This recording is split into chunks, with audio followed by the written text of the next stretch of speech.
Welcome to Talent Talks, brought to you by the 4As and 4As Foundation, where we shine a spotlight on leaders who are actively demonstrating ways to create inclusive and equitable workplaces. I'm Cathy Butler, EVP of Talent, Equity, and Learning Solutions. On today's episode, I'm so excited to speak with Kimeko McCoy, an award-winning journalist, podcast host, and currently serves as a senior reporter for Digiday. We're going to dive into her point of view on the state of DE&I in the industry. Welcome, Kimiko. Thank you Thanks so so much for much for having your me. time today. Thank you so much for Let, having me. let's start off with a little bit of background on you, your journalist journey, how we came to today's conversation. Yeah. I will give you the short version, but essentially, I have been a journalist since I knew I wanted to be, right? I did my senior project on journalism back in high school, followed through with it in college, and kind of stumbled my way through the industry. Started in local news, kind of where I cut my teeth. But I came into my role at Digiday in marketing just because I was a millennial who raised hell about the importance of having a digital presence in the newsrooms that I was in. That kind of put me on the cusp, or on the fence rather, of being half a reporter and half a digital producer, which kind of gave me the chops that I needed to work in the marketing space, which kind of put me on the other side of that, being a marketing reporter. That's wonderful. Well, I am really grateful that we started our conversation. I think it must have been like my second week at the 4As, really kind of bonding over the importance of DE&I conversations, and we've sort of kept in touch then. And I think today's conversation is really critical, really important, and I'm really interested to dive into your perspective on the role of media. I think we would all agree that since 2020 and even before then, media has played an outsized role in telling the story of DE&I and has also played a role in shaping the overall discussion to where we are today. So I wanted to get your take on kind of how you see the role of media in this discussion, and just start from there. Yeah. That's a big philosophical question, which are one of my favorites because it requires you to be honest, right? Hmm. I think the role of media is to play historian, to play stenographer, right? Like, don't get me wrong. Yes, a lot of our job is like context and analyzation and offering kind of like viewpoints in other people's viewpoints and kind of mashing that down into a digestible way for our readers to understand. But you're also documenting things that are happening for future generations to have insight. The only reason that we know about some of these historical moments beyond word of mouth is that somebody, a journalist, wrote it down, documented it, added context. I think when it comes to the waxing and waning, right, or the pendulum swing, if you will, that's happening in the DE&I space, part of our job is to make sure that we're continuing to document the work that is happening and the work that's not happening, right? So Hmm. that when this conversation inevitably comes up in another, X amount of years, that we're able to look back and say, all right, well, what do we know and how do we then move that forward? I think that's the same thing you saw now by people looking back at what happened with the, civil rights movement and diversity there and women's suffrage and queer rights and things like this. You're only able to move that narrative forward if you've got a reference point. And I think that is a big role of the media. It's so interesting because I never thought of in my naivete that journalism is really about being a historian and a documentarian on matters. I always think about it as more of just the present time, but the look back and the ability to research and understand is so critical. And especially, you cite those moments in our history that have been so transformative to where we are now. I feel like media over the last couple of years has shaped a particular discourse around Mhm. DE&I, and of course, starting with the important work around George Floyd and his murder and social justice. I would characterize and include anti-Asian hate in that, to affirmative action and to where we are now. But would it be fair to say that the conversation and the narrative has taken a turn where the backlash now was expected or unexpected? I think it depends on where you sit, right? If you are from a historically marginalized community, this backlash may have very well been expected. If Mm, you're not, then this backlash may be a surprise to you, right? fair. But so it all depends on kind of your viewpoint and where you sit. And again, how much information that you have access to be able to kind of see again that pendulum swing that at least the Western world always finds itself in. Yeah. What's your take on it? Your point of view on it? On there being backlash Hmm. based on my reporting and having conversations, not just with regular people and like business leaders and things like that, but also with DE&I executives that sit at the helm of these companies, Hmm. that there was a lot of expectations, and maybe some of them idealistic, right? Mm, As to how we were going to solve a foundational issue. yeah. Trying to put annual business goals to something like DE&I proved to be harder than what we expected it to be. And in the conversations that I had, I don't know if there was space for what would happen if there was backlash, or when there was backlash. That wasn't Yeah. accounted into the pitch deck. You know what I mean? Yeah. And I think that's kind of what you're seeing now. Mm. That's an interesting point in terms of, I think, having a point of view on continued progress, and that progress is linear, which we know is not, and that Yeah. there is two steps forward, one step back. I mean, we are talking about the human experience, the need to change things that have been part of our collective history for hundreds of years, and then expecting there to be really, I would dare say, quick turn progress, because of momentum. Not to say that there wasn't, maybe wasn't the right expectation. Would you agree with that? What is your take on that?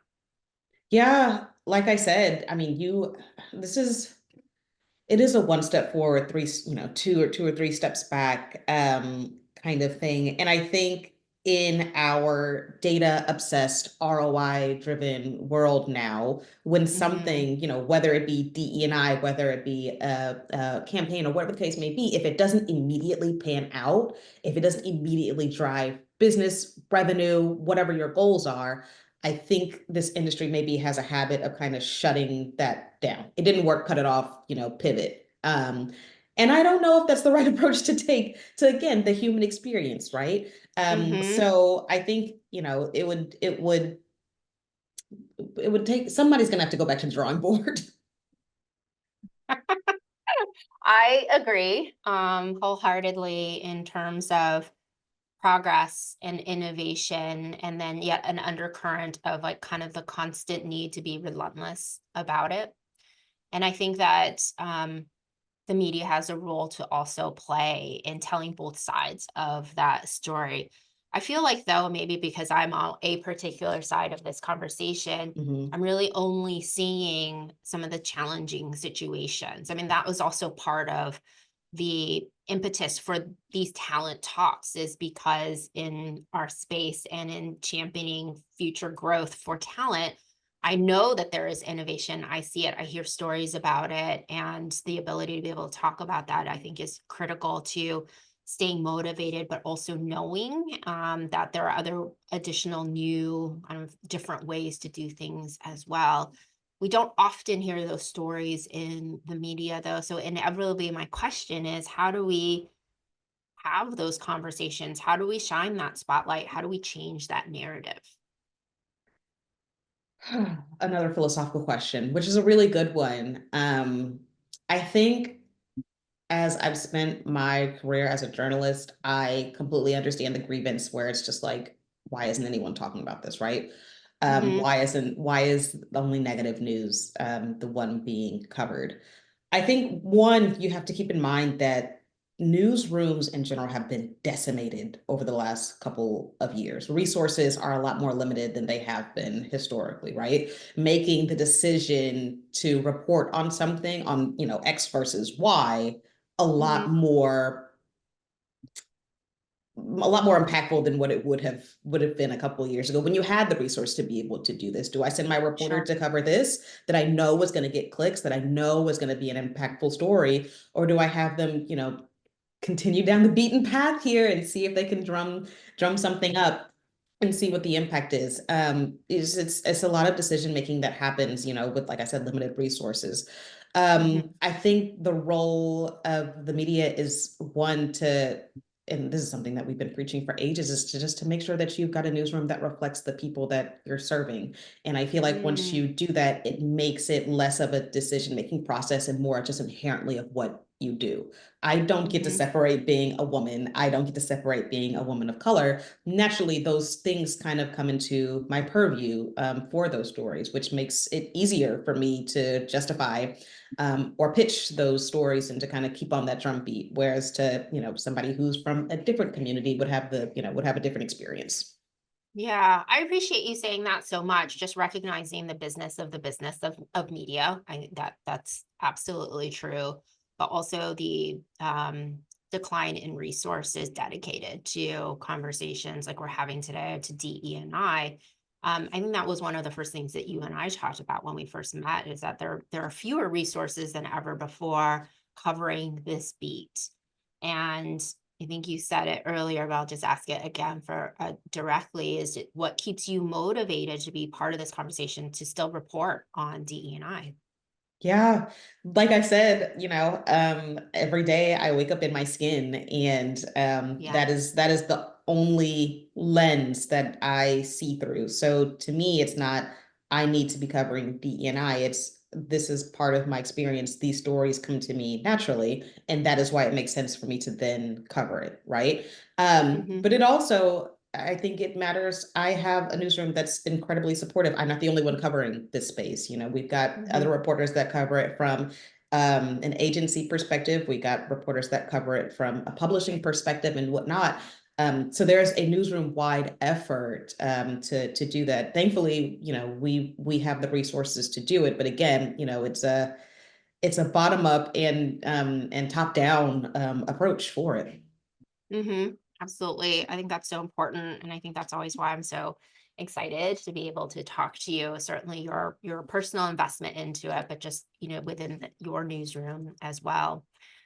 And it reminds me of a conversation that we had at our Equity and Inclusion Congress earlier this week, which was the importance now at this time and where we are with this work is the combination of both data and storytelling to really show, demonstrate, and humanize the impact of the work that we're doing. Media also has a role to play in that, or that's one way to think about media. So, as we think about how to continue to champion the storytelling, the human impact of the work that we do, how should we think about that? I mean, as an expert storyteller, from your perspective, are there ways that we should be bringing these stories to life that you think would be even more impactful? Or, I guess, from a storytelling perspective, what should we be doing? Yeah, I think that's a really good question. And it goes back to how we first started this conversation is that you one have to I think to tell the truth you have to be vulnerable, right? Hmm. And I think it can be hard to say when there's been a shortcoming, right? Or to commit to a goal publicly that you Yeah. want to get to because there's a possibility of a shortcoming. Again, you've got a data obsessed, ROI driven industry right now, and nobody ever wants to be wrong. Um, Totally. but again, you're accounting for the human experience, which is just the entire thing is a gray area. So I think in that case, what's most important is that in connecting these pieces and putting these stories together is to one tell a complete story. As a journalist, I'm looking at this holistically. So somebody coming to me with numbers, I'm going to say, okay, well, what's the complete story to be told here, right? Hmm. Hmm. And I feel like if both parties are willing to come and tell that story holistically and tell it completely, there's a better chance of that story making it and that story being able to have impact on readers. So I feel Yeah. like it requires vulnerability, it requires honesty, and to think of it as less of a PR moment, right? And more Mhm. of this is our company story, this is our agency story, whatever the case may be. Right. I'm so glad that you brought that up because I have been really thinking about how do we create a space where the progress in the future of talent, the progress in DE&I, the progress in representation, intersectionality, again, is not linear, and that we are going to make some forward movement. And then there's some things that are not going to be able to be moved as quickly as within Right. a fiscal year or in a business plan. But we are all hesitant to be able to say that aloud because one, it's scary. And two, we don't want to be wrong.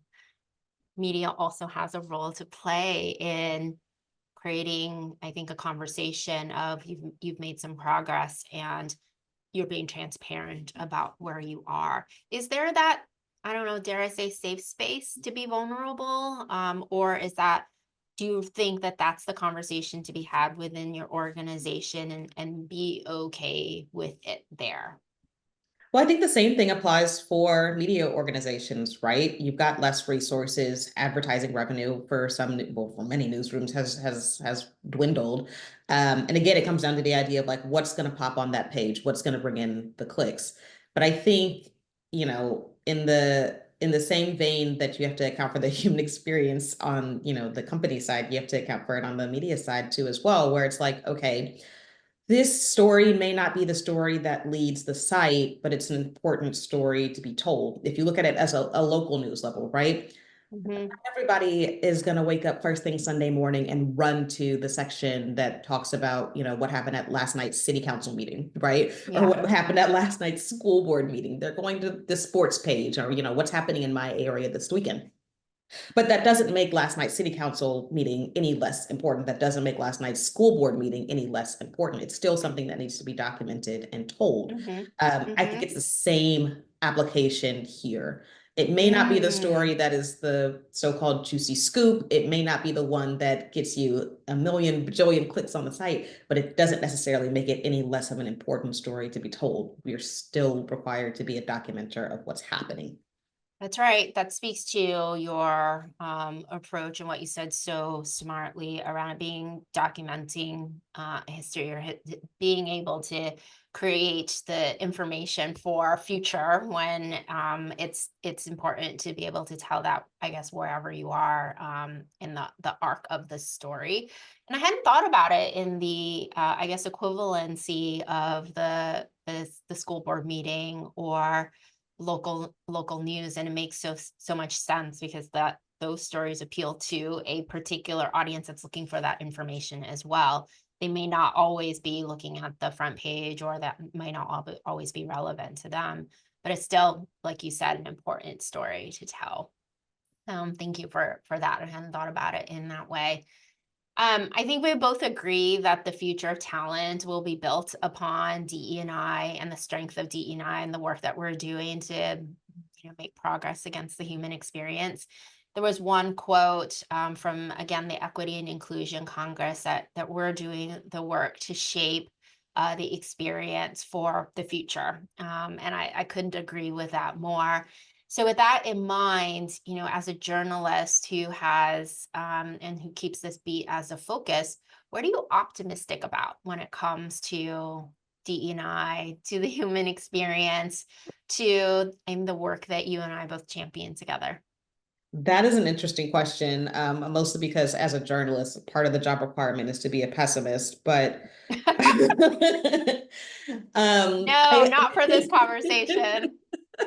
it's actually they ask you when you apply for a journalist job. They're just like, "Are you pessimistic? Are you a curmudgeon?" You check yes, and then Really? you no, I'm just joking. Okay. I was like, don't tell me that. Just joking. It does require you to kind of have a watchful eye, and be curious. But for optimism, I would say in this space, and I can only speak to my newsroom. I'm optimistic that it's a beat that I'm allowed to continue exploring, right? There's support there for me. There's support Hmm. there for others that also cover this space. I hope that that is a sentiment that's kind of carried out throughout other newsrooms. We're in an election year and there's world news and things like that that often kind of overshadow. But I will say DE&I continues to be a through line in a lot of those narratives, right? Mhm. Making it something that I think is important. So I am optimistic that that through line will continue to be accounted for in the storytelling. And I'm grateful that at Digiday I get to continue to do that. That's awesome. Let me round out our conversation with an unplanned question, which is, what advice do you have for those who are um, working towards the human experience? um, I guess I guess I would have to say be patient with yourself. It's not easy on, for a journalist accounting for the human experience, right? It's not always easy to pitch the story that probably does need to be covered, but may not be the $1 million story, right? Mm-hmm. Be patient with yourself. Think don't let a no be finality. Okay. There's ways to approach it. There's a way to work around it. And then the same thing on like, the accounting for the human experience on the business side. It may not be the $1 million campaign. It may not be the shiny object that this industry is so often chasing after. But it's important. And I feel like, be patient with yourself, be vulnerable, and be honest, I think would be the advice that I would give. That's amazing. That is a wonderful way to sort of wrap up our conversation today. I want to thank you so much for being honest, for being yourself, for talking about vulnerability, and for recognizing that it may not always be a space where we feel okay to say that we haven't done the thing or that the thing is unfinished. But I think that also speaks to the work that we have in front of us, as continuing to develop the human experience and create the world that I think reflects all of us. So thank you for this conversation. Um, I am really excited to wrap up today, and our conversation for Talent Talks, brought to you by the 4As and the 4As Foundation. Tune in next month to hear from leaders who are focused on creating inclusive and equitable workplaces.